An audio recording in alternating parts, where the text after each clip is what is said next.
আজকে আবার আমি তোমাদের কাছে ফিরে এলাম ন্যারেশন নিয়ে। কি করে ন্যারেশন চেঞ্জ করতে হয় সেটা দেখিয়ে দেব সবচেয়ে শর্টকাট মেথডে। এই ক্লাসে আমরা আজকে অ্যাসার্টিভ সেন্টেন্স নিয়ে করব। দেখো আগে ন্যারেশন কি এবং কিভাবে এটাকে চেঞ্জ করতে হয়। একটা সেন্টেন্স দেখো, গৌরী উইল কাম। এটাকেই অন্যভাবে বলা যায়, Shiva says that Gauri will come. সেন্টেন্সের একটা কথা এখানে, এই কথাটা যে তার কথাটা সরাসরি বলা হয়েছে। এখন তার কথাটাই যদি অন্য কেউ বলে তাহলে কি বলবে? Shiva says that Gauri will come, মানে একজনের কথা অন্যজনকে বলছে। এটাই হচ্ছে মানে তার প্রত্যক্ষ কথাটা অপ্রত্যক্ষ হয়ে গেছে, মানে পরোক্ষভাবে বলছে, অর্থাৎ একজন আরেকজন কথাটা বলে দিচ্ছে। তখন এটাকে ইনডাইরেক্ট স্পিচ বলে। এখানে দুটো পার্ট, এটা হচ্ছে ডাইরেক্ট স্পিচ আর এটা হচ্ছে ইনডাইরেক্ট স্পিচ। ডাইরেক্ট স্পিচের একটা জিনিস হচ্ছে এখানে এই জায়গাটাকে বলে রিপোর্টিং ভার্ব, আর এই ভার্বটাকে বলে রিপোর্টেড ভার্ব। কারণ এটা এই পুরো পার্টটা হচ্ছে রিপোর্টেড স্পিচ, রিপোর্টেড স্পিচ, আর এটা হচ্ছে রিপোর্টিং ভার্ব, রিপোর্টিং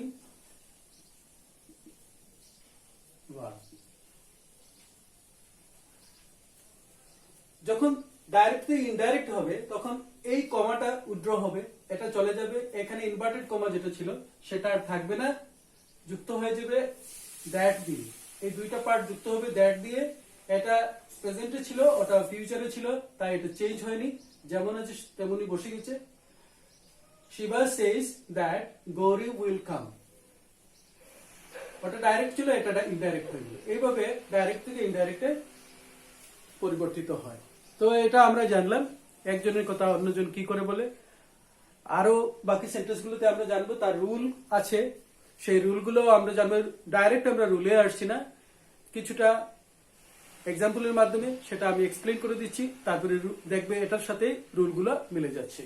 এবং রুল মুখস্থ করার যে কঠিন বিষয়টা সেটা তোমাদের কাছে আর লাগবে না, সেটা সবচেয়ে সহজভাবে তোমরা করতে পারবে।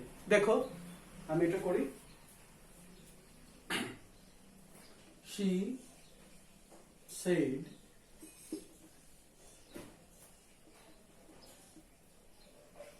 I do it.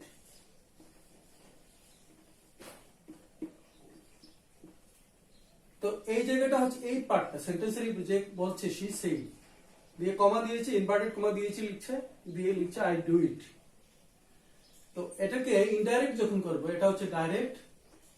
যখন ইনডাইরেক্ট করব তখন কি হবে? তখন she said that,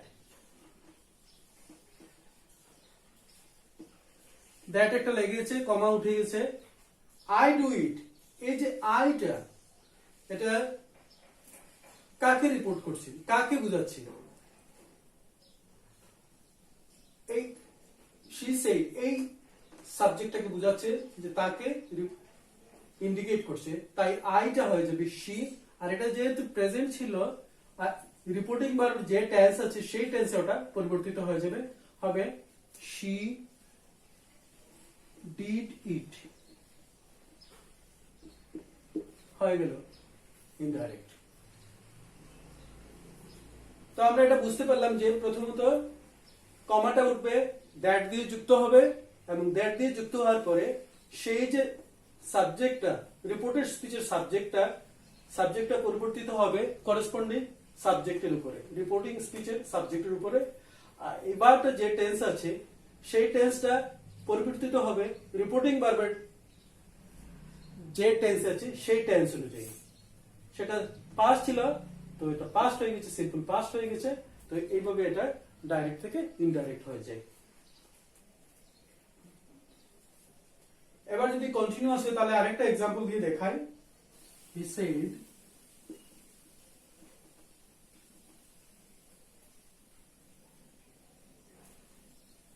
I was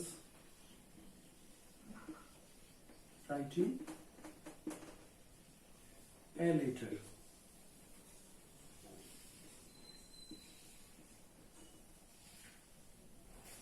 এটা পাস্ট সিম্পল পাস্ট আছে আর ওটা পাস্ট কন্টিনিউয়াস আছে, তাহলে কি হবে? হি সেড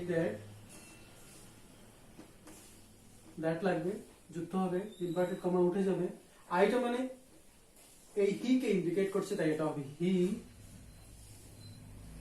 ওয়াজ ছিল, এটাও পাস্ট ছিল, এটাও পাস্ট, তাহলে এটা কি হবে? ওটা হচ্ছে past perfect continuous. He had been writing a letter.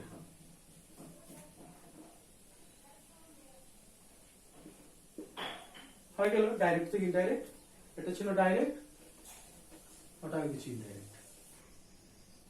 তো আরেকটা সেন্টেন্স দেখো, he said I shall go there, তো এটা কি হবে?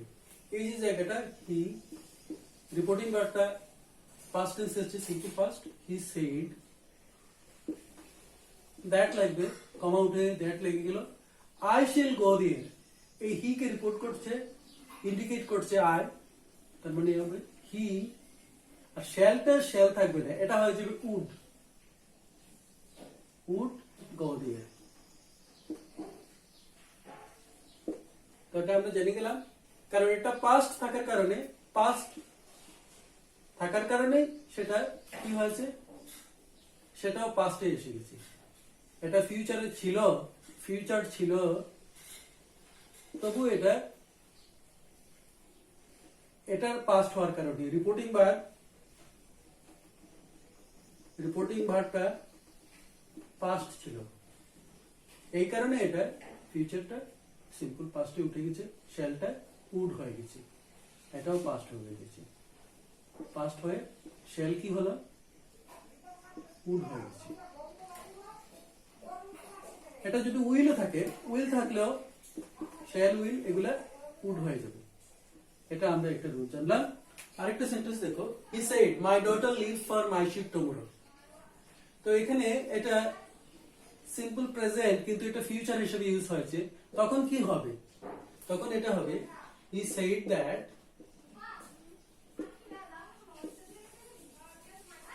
মাই ডটার, মানে his daughter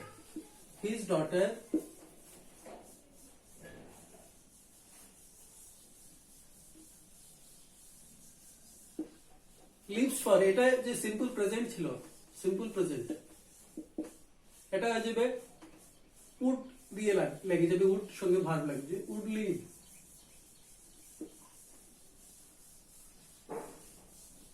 for Mysore tomorrow, টুমরোটা চেঞ্জ হবে, মানে নেক্সট ডে হয়ে যাবে। এটা আমি আরেকটা চার্টে দেখিয়ে দেব, এই যে টাইম গুলো, ডে গুলো, যেমন today, tomorrow, yesterday, last night, এগুলো দেখবে চেঞ্জ হয় ডাইরেক্ট থেকে ইনডাইরেক্ট নেওয়ার সময়। এটা আমি একটা চার্ট আকারে শেষের দিকে দেখিয়ে দেবো, তোমরা পোজ করে এটা পড়ে নেও ভালো করে। তার সঙ্গে আমি দেখিয়ে দেব প্রোনাউন গুলো কি করে চেঞ্জ হয়, পুরো প্রোনাউনের ফ্যামিলির একটা চার্ট করে শেষের দিকে দেখিয়ে দেবো। ওটা তোমরা যতবার ডাইরেক্ট থেকে ইনডাইরেক্ট নেবে বা ইনডাইরেক্ট থেকে ডাইরেক্টে আনবে, ওটা ইউজ করতে পারবে এবং খুব সহজেই তোমরা ন্যারেশন চেঞ্জ করতে পারবে।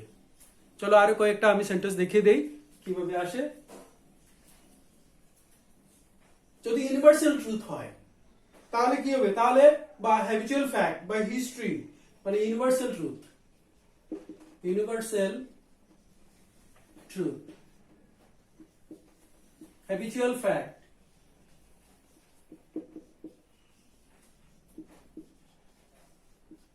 বা হিস্টোরিক্যাল ইভেন্ট,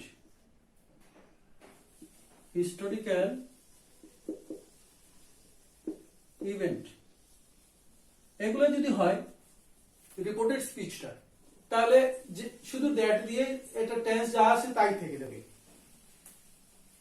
যেমন the teacher said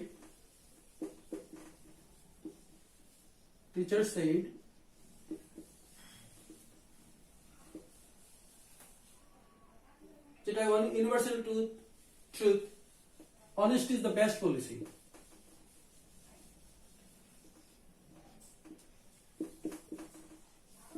Best policy.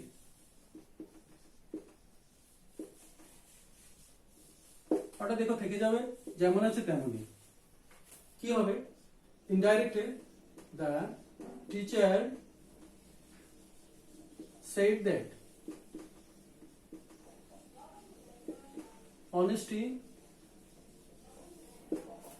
is the best policy.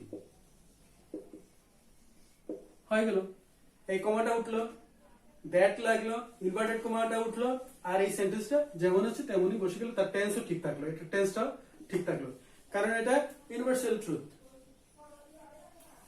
তো আরেকটা যদি আমরা এরকম করি, he said sun rises in the east, এরকমও হবে, he said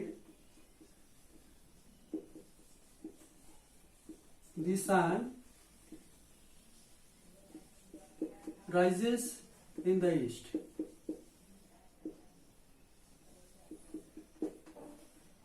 এটাও ইউনিভার্সাল ট্রুথ, তাহলে কি হবে? he said that the sun rises in the east, the sun rises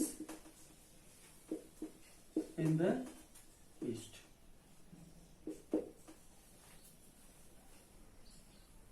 যখন সেট না থেকে টোল্ড বা টেলস থাকে তখন কিরকম হয়? কাউকে উল্লেখ করে বলছে, কাউকে ইন্ডিকেট করে বলছে, তখন কিরকম হবে? মানে দুজনের মধ্যে কথা হচ্ছে, একজন আরেকজনকে বলছে, তখন এটাতে কিরকম পরিবর্তন হয় সেটা আমি দেখাই। এখানে সেট টু কথাটা আছে, সেট টু থাকলে আবার এই সেট লিখলে সেন্টেন্সটা গুড ইংলিশ হয় না, তখন আমরা কি করি? এটাকে এই রিপোর্টিং ভার্বটাকে আমরা চেঞ্জ করে নিই টোল্ড। হি টোল্ড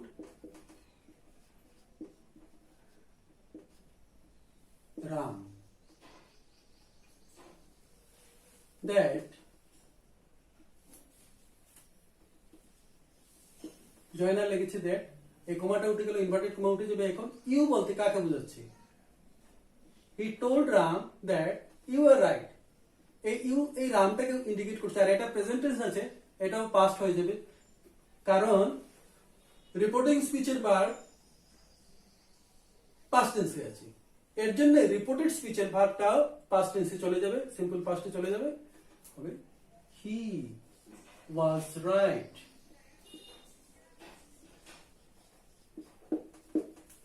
তো দেখতে পেলে আমরা সেট টু কি হলো? সেট টুটা হয়ে গেছে, চেঞ্জ হয়ে গেছে টোল্ড।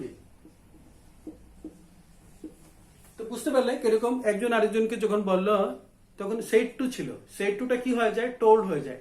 এবার যদি এটা সেজ টু হয় তাহলে কি হবে? তাহলে সেটা সেন্টেন্স দেখো আবার কোন কোন সেন্টেন্সে ইন্ট্রোডাক্টরি পার্ট থাকে না, বলছে I cannot do it, obviously কেউ তো বলে গেছে এটা যে আই ক্যানট ডু ইট, তখন এই সেন্টেন্স গুলাকে আমরা ডাইরেক্ট থেকে ইনডাইরেক্ট কিরকম করব? তখন এটা ধরে নিতে হবে যে কেউ বলেছে এটা, তখন বলবে he told me, he told me that he cannot do it, cannot থাকবে না, he could not do it।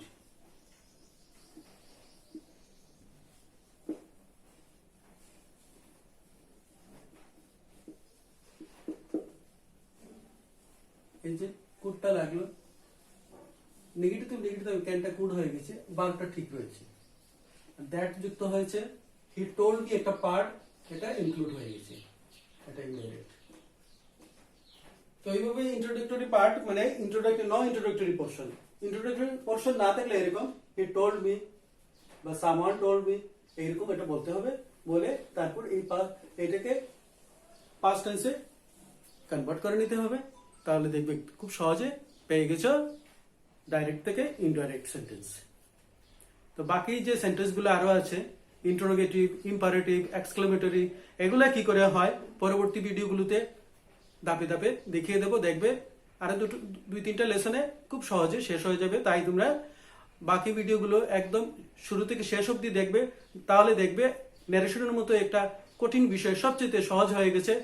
আর আমি অনেকগুলো ইউটিউব ভিডিও দেখেছি, দেখে এগুলো থেকে যে ধারণা আমার এসেছে তার থেকে মনে হয়েছে এটাই হবে সবচেয়ে সহজ রাস্তা।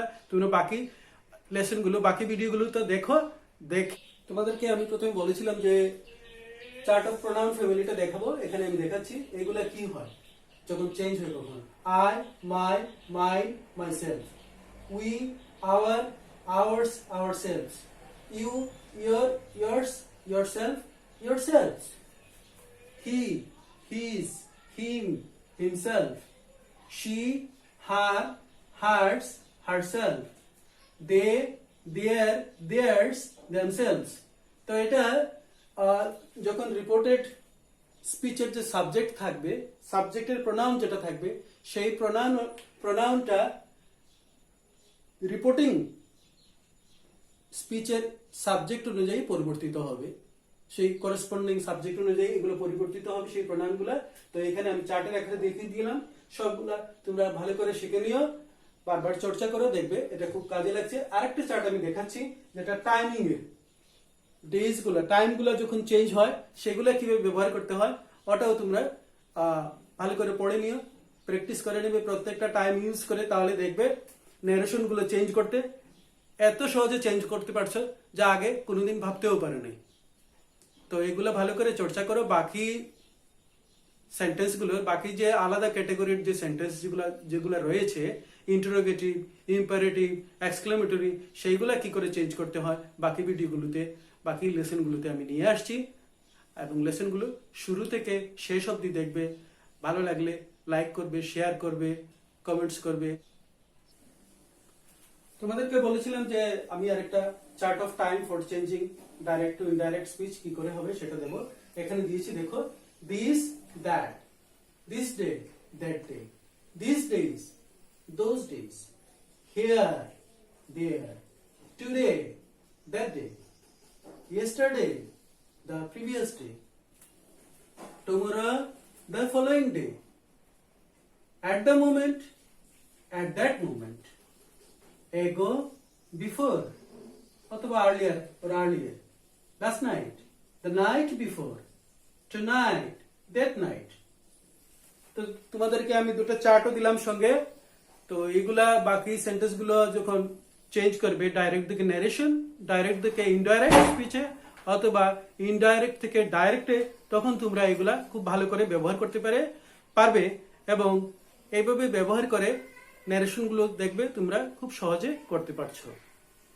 তো তোমাদের যদি ভালো লাগে লাইক করো, শেয়ার করো আর কমেন্টস করো। পরবর্তী ভিডিওগুলোতে নিয়ে আসছি বাকি সেন্টেন্স, পরবর্তী যে সেন্টেন্সগুলো সেগুলো কি করে করতে হয় তা তোমরা দেখে নেবে। তাতেই তোমরা খুব সহজে ন্যারেশনগুলো করতে পারবে, যেগুলা স্কুল লেভেল অথবা কম্পিটিটিভ এক্সাম লেভেল সবখানে তোমরা খুব ভালো করে করতে পারবে। ধন্যবাদ।